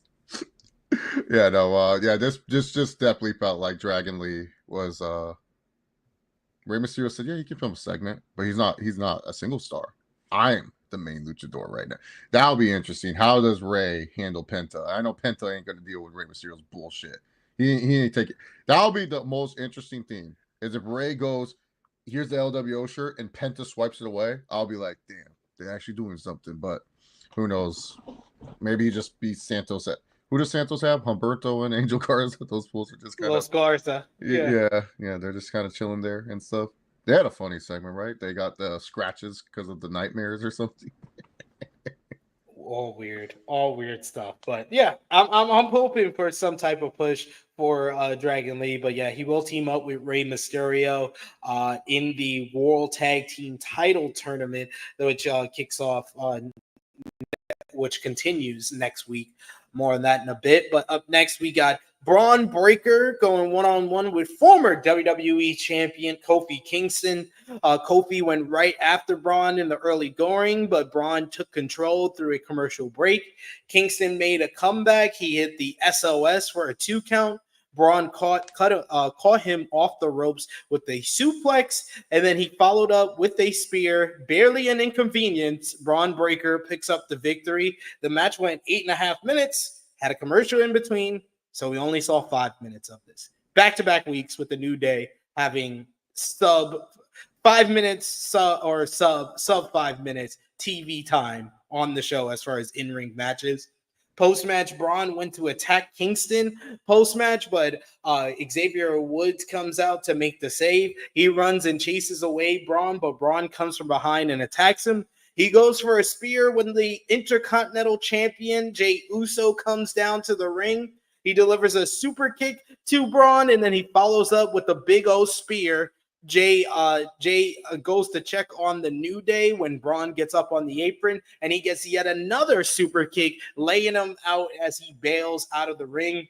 Jay got one of the first good reactions that we got here on the show, and considering that this is the second time he was seen on this tape show, it felt like the most alive the crowd had seen for this whole entire episode here. But it sets up Jey Uso going one-on-one with Braun Breaker next week on Monday Night Raw for the Intercontinental Championship. That feels way too soon to run that match back. Yeah. No story at all. They're just like, yep, screw it. Automatic like Braun not going through any gauntlet. Jey Uso just accepting it because Braun punked him last week. Like, okay, sure.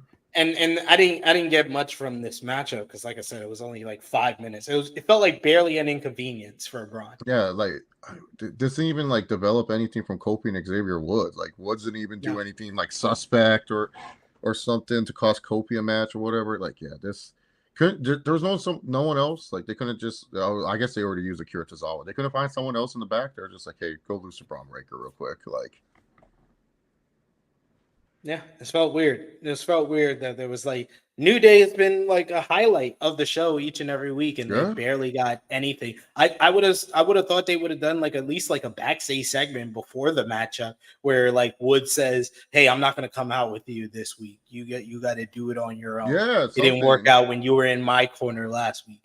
Yeah, something like anything to just like maybe a reason why Kofi and Braun are wrestling too. Like, why is Braun Breaker wrestling Kofi Kingston? Is it because Braun Breaker? Well, I know it's because he gave him the spear last week. Oh, last week. Yeah, I forgot. Yeah, these tape shows blend together. I felt like it was a 3-hour episode of Raw.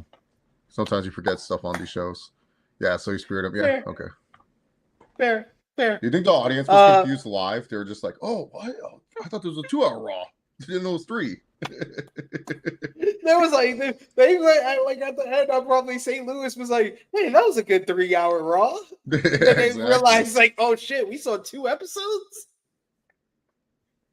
Oh man, when we get backstage, we see Damian Priest approaching Rhea Ripley ahead of her main event matchup, teaming up with Tiffany Stratton against Liv Morgan and Raquel Rodriguez.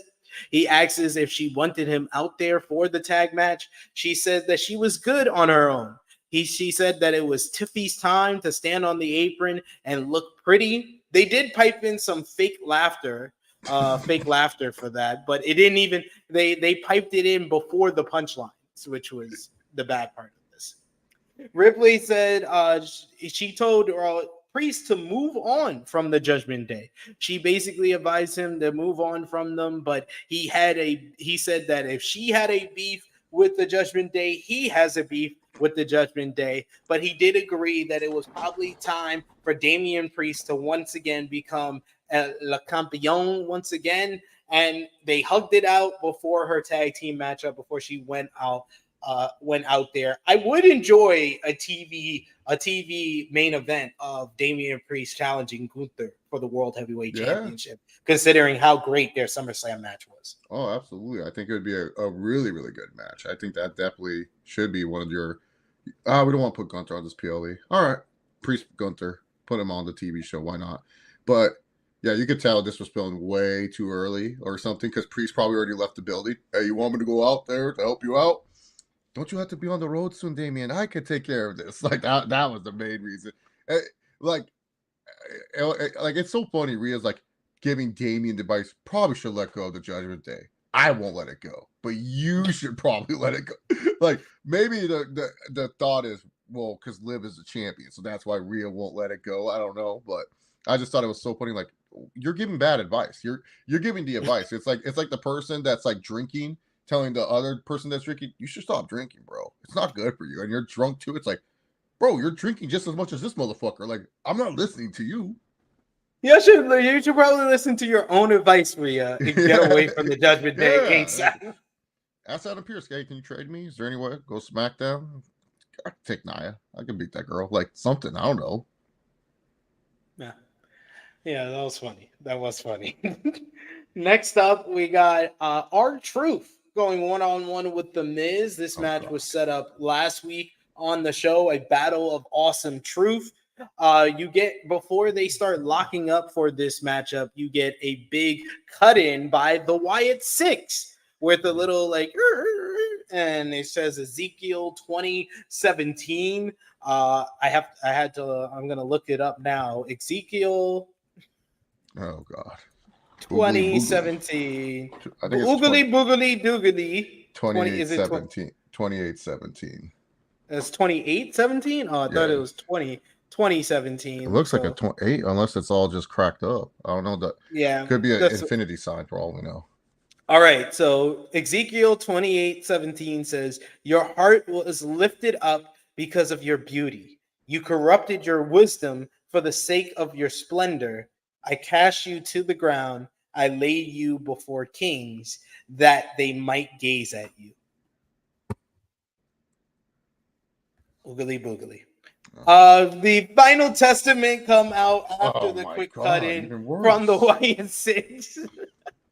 They actually distract Miz instead of R-Truth. R-Truth takes advantage. He rolls up the win. The Miz 1, 2, 3. The Miz loses in 1 minute in this matchup. Truth starts celebrating like a goddamn idiot. He starts hugging the referee. He hugs the Miz in celebration before leaving the ring. He gives a pound to Karrion Kross, and he walks by him. Kross tells AOP to grab him and send him back into the ring, where the Miz hits Truth with the skull-crushing finale and stands tall.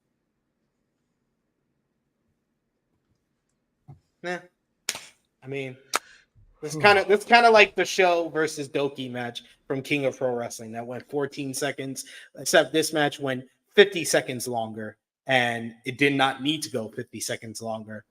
I just don't understand the point of this. We know for a fact Miz is probably not going to join Final Testament, and obviously WWE doesn't want us to take Miz turning heel seriously, because you did this, and then before this on social media they did a whole video where Miz was trying to cut a promo on Truth, and Truth kept interrupting him, calling him Michael, and Miz walked away, didn't even attack him again. It's like, you don't want us to take this serious. Why should I take this serious? Why is this on my TV?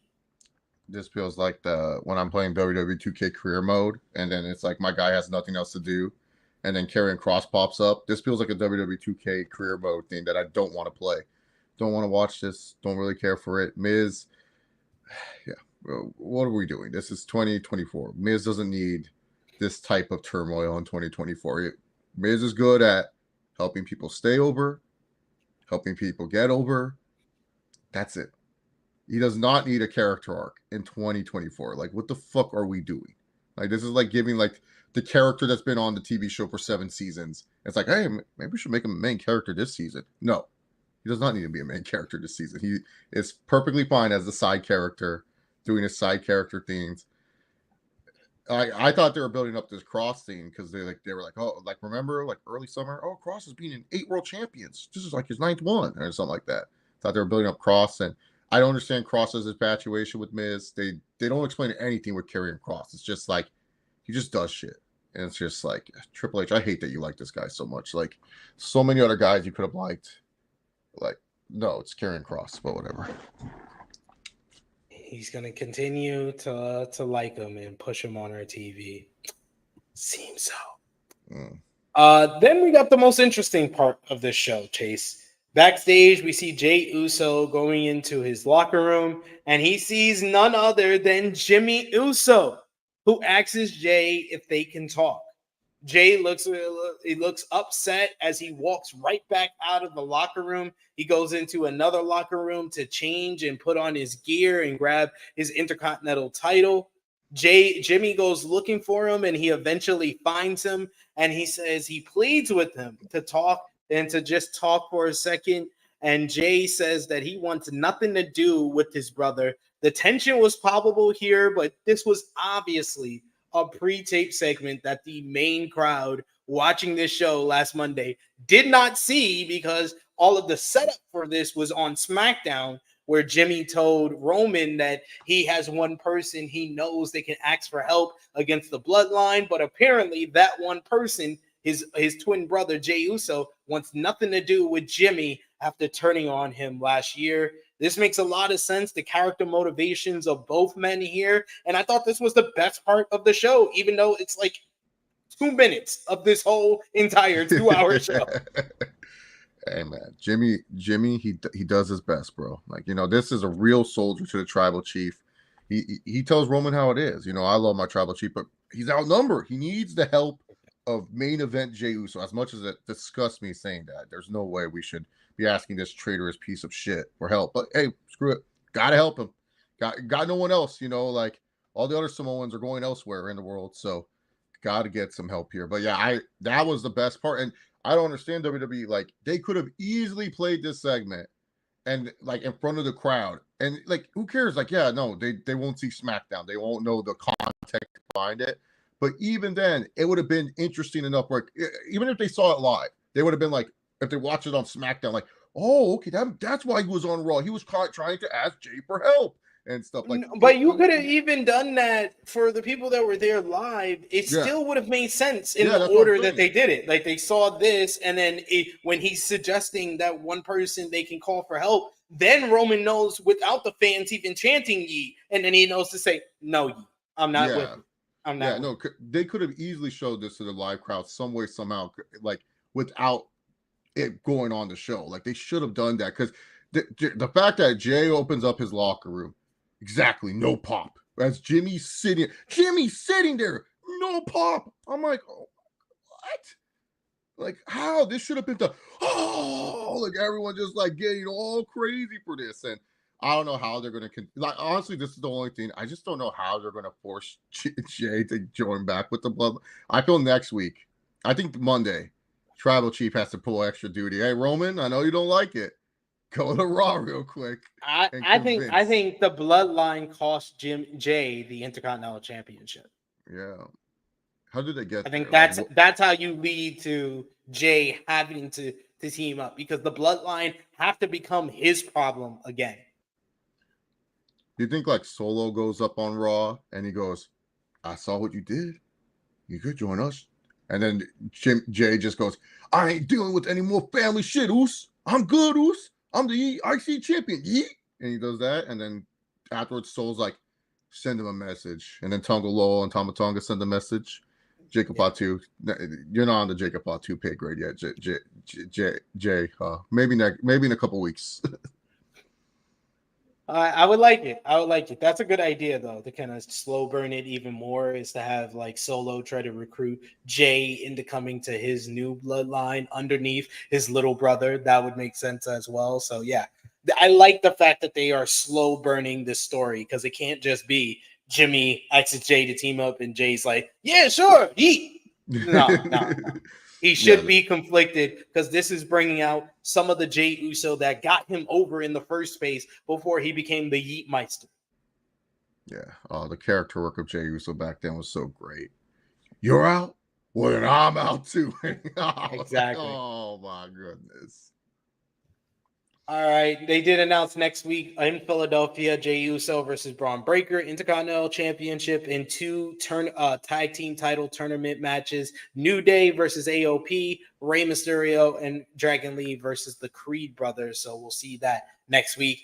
And then finally, we ended off with some tag team action. Rhea Ripley and Tiffany Stratton going up against Raquel Rodriguez and Women's World Champion Liv Morgan.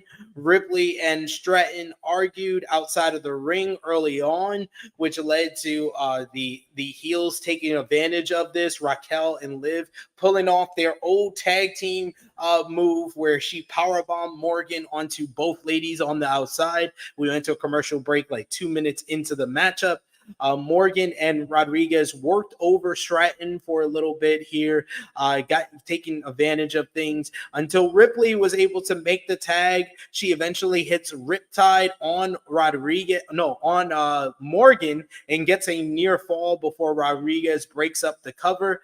This leads to those two ladies, Ripley tagging in Tiffany Stratton to hit the prettiest moonsault ever, while Ripley went after Rodriguez on the outside. She tries for the Riptide on the floor on Raquel. When Nia Jax shows up and attacks both women from behind, she comes in after the referee rings the bell for the disqualification.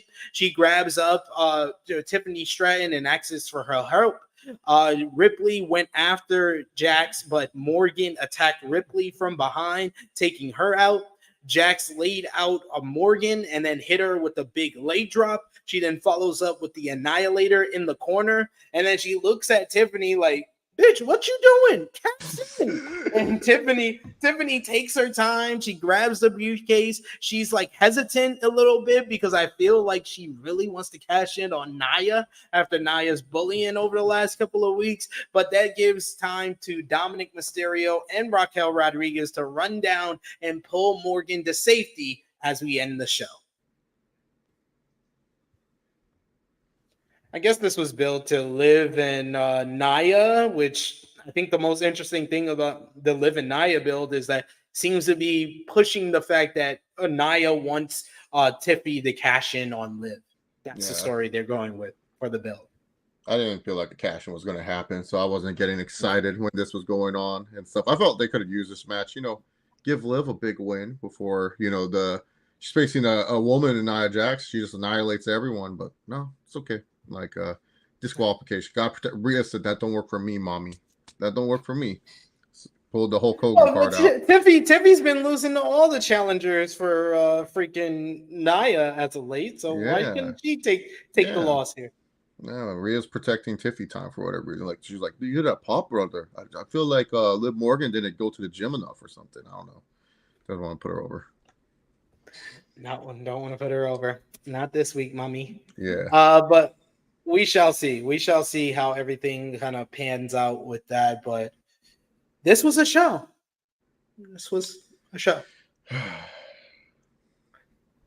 Let us know in the live chat. Final call for super chat donations. We appreciate y'all for joining us live and coming up with a lot of conversation in the chat. We had our interlude talking about the PWI Women's 250. That's why this is a longer episode than the last couple of weeks, because we probably could have reviewed this show in like an hour, but you guys create the conversation and helped us out a little bit here. Thank you, guys. Final call for super chat donations. But of course, as always, let us know your match of the night, your MVP, your LVP. Out of 10, what did you give the show? Whether you gave the show a thumbs up, thumbs down, thumbs in the middle. For me and Chase, for the October 14, 2024 edition of Monday Night Raw in 3, 2, 1. I go thumbs in the middle. Chase goes thumbs down. Out of 10, what did you give the show, Chase? 4.5 out of 10. The matches just weren't good. Pre-tapes carried the show. In-ring promos were okay. Show just felt lifeless. Like I didn't feel like there was any development towards this crown jewel thing. Like major development. Like I understand it's taped. You don't want to do that, but man, I would have felt bad if I was there live for that St. Louis crowd. You saw like an okay episode of Raw, and then you get this, like just a bunch of random extra stuff. Like, I don't know. I felt if they gave more time to the women's tag, and if they gave a little bit, like if they started this match a little bit earlier and gave this more time, maybe a thumbs in the middle show. But like 2-0 Berg match, 3-0 Berg matches in the middle of the card, I can't give this show a thumbs in the middle. It's too nice. I gotta hold Triple H on a higher standard. Like, Triple H, you know what? You're better. You're right. You're right. You convinced me. You convinced me. This is a thumbs down show. Because he had tape shows and they've been thumbs in the middle quality. Like where I'm like, okay, that wasn't obviously was tape. This just felt fuck it. We were just doing whatever at this point. And the editing. WWE, you are the editing masters. No pops, nothing. Just come on, man. Like fake it at least. Yeah, seems like a lot of thumbs in the middle, but these are thumbs down scores, guys. Yeah, that's what I'm saying. Like That's why I said I changed mine from a thumbs in the middle to a thumbs down because Yeah. I agree with Safet and Power Driver Finisher. It's a thumbs down show, and it's a 5 out of 10. 5 out of 10 show. It just it felt lifeless. It was a lifeless show. Like, I expect better. Like, you know, like the whole point, 2 hours. You guys can tighten this up, make it a little bit better. Like, I cannot be saying, oh wow, the best scene on the show was Bronson Reed talking out in his backyard and Jay and Jimmy Uso looking at each other for like 2 minutes. Like, that should never be one of the best thing on your show. It should be some sort of match, some sort of in-ring segment that built towards a match. That should always be the best thing on your show. That, like, I can't sit here and say that women's tag. No, I've seen those women do a lot better. Like, well, I can't even. We literally saw Bianca and Io have one of the best TV matches of the year like a month ago. Yeah, I can't sit, because if I say this is a solid show, then I'm betraying everything that Triple H, like, I'm betraying like pretty much just the idea of good quality wrestling or good quality TV. And this is not a good quality TV show. I cannot tell my friends, go watch this episode of Raw. Like, they would be like, why did you make me watch this bullshit? This literally felt like 2013, 2014 quality with like the 2024 roster. And that's not good. You can't be doing that with this roster. It's too damn talented. You could have found a better way to put more matches on the card.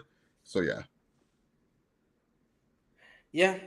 Like you convinced me with your argument, as well as the fact that I thought about last week, and I gave that show a thumbs in the middle. Yeah, and that had two very good to great matches, but the overall show felt very rushed and not well put together. So that's why it got a thumbs in the middle. But we got to hold Triple H to a better standard. I feel like too much nowadays fans are comparing Triple H to Vince McMahon when he's been in control for 2 years now. We got to stop doing that. Let's compare Triple H to Triple H when he cares, compared to Triple H when he obviously did not care about last night's show. It's a thumbs down. That's 5 out of 10 for me. It's what I do with Tony Khan too. Like, I know what you can do when this company is good. Like, I know what you can do. 2019, 2021 has not left my head. Like, I thank you for that. That's why sometimes when I'll grade AEW, people go, you're being too harsh on it. I'm like, no, I'm grading it based off what I know Tony Khan can do. Just like with Triple H, I know what he can do. I don't compare him to Vince. Like, like that grace period ended literally like after the first 6 months afterwards, because I said, no, I got to start grading this on the Triple H level.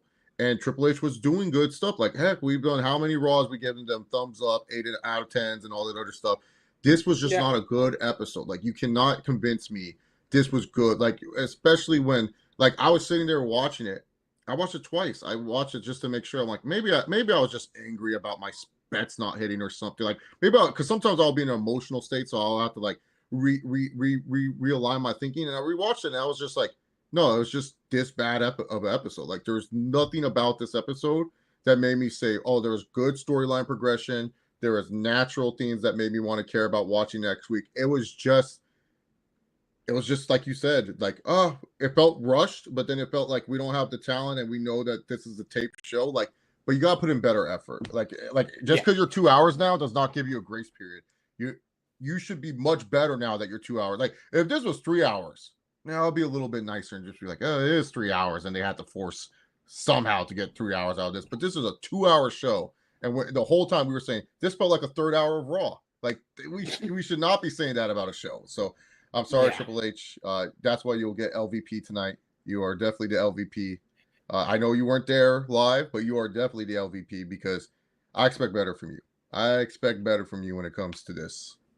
I agree. LVP is Triple H. Match of the night, I'll go with Bianca and Jade versus Damage Control, kind of by default. I don't know. Miz and R-Truth was very riveting.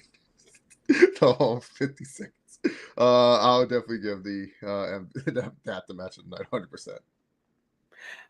MVP for the show, I'm going to go with the Usos. That was the most interesting thing on this show. Co-MVP, Bronson Reed and the Usos. Too many Brawns. Can you change one of these names? That's what Vince got right. Vince was like, I can't tell one of these guys apart. Take away their last name. Take away their first name. I mean, people complained about it, but I liked it. I was like, hey, someone that reviews the shows, I don't have to remember these people's names anymore. So It is fair. It is fair. But yeah, that is all for us. Thank you so much, guys, joining us in the chat. We got Power Driver Finisher who said LVP TK. what do you Why? do? Why is TK? What did he do? I mean, the Jaguars did play horrible on Sunday. They haven't fired their head coach yet. Maybe that's why. Who knows? Best Triple H for LVP. Power Driver Finisher says for not pushing H hard enough. Oh, that's a good reason. Fair. Yeah. That's fair. That's fair. Just like he needs to push his Jaguars hard enough. Come on, TK. I got to bet on your stupid ass team to win your goddamn division.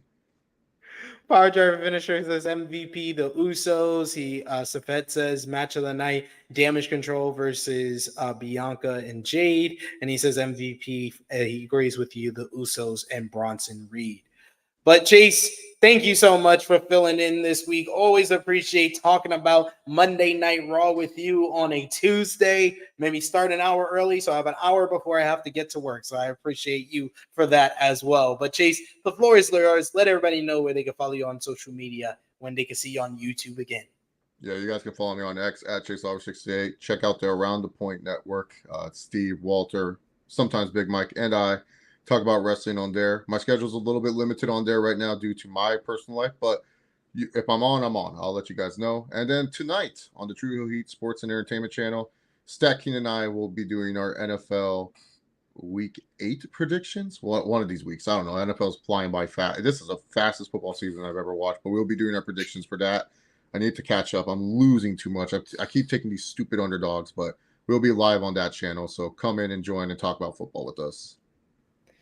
Yes, I'll be back on True Hill Heat Sports Entertainment tomorrow, 12:05 p.m. Eastern Time. Me and Miss Chrissy Love are going to review Bel Air Season 3. We're going to be reviewing that, breaking that down. So join us live for that. I also got to be getting someone to do an NBA season preview. If you want a prelude to that, you can check out Fightful Overbook. Me and Jeremy Lambert today on FMC did over an hour and a half talking about this upcoming season, where I did have your Timberwolves in the top 4, still in the top 4 in the East and the West.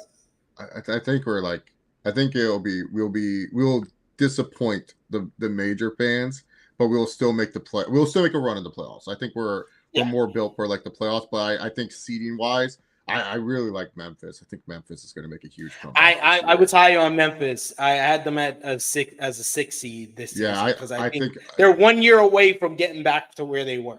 Yeah, as long as Jaw stays up, but I really do like that team. So I'm overrating Memphis personally, but that's fair. That's fair. I think Taylor Jenkins is going to be coach of the year, and I have your new boy, former Nick Great, Dante DiVincenzo for 6th man of the year. So. But yeah, Debo, he's already fighting. I love it. Go over there and check that out on Fightful Overbook. You can follow me on the Twitter machine at True Hill SP3. You can follow the gang, Facebook, Twitter, Instagram, TikTok at True Hill Heat. I will, of course, be back here on the channel on Thursday, 1:05 p.m. Eastern Time with AE Ramble, the best AEW Dynamite review in the land. In the meantime, between time, check out our AEW Wrestle Dream review with the True Jaw Josh, Professor Chris, and myself. Also, check out our NJPW King of Pro Wrestling 2024 review with myself, NJ News. The flagship podcast, True Hill Heat 298, with Miss Chrissy Love, the True Jaw Josh, Sadi Niangi, and myself, breaking down all the latest wrestling news. And like I said, tomorrow, 12:05 p.m. Eastern Time, Bel Air Season 3 review, me and Chrissy Love, over on True Hill Sports and Entertainment. Go over and subscribe to that channel because Chase will be there live tonight with True Picks. But until then, for Chase, it is me, your True Hill Phenom SP3. This has been Rated Raw Review number 39, Transaction Decline, for the October 14th, 2024 edition of Monday Night Raw. We are signing off until next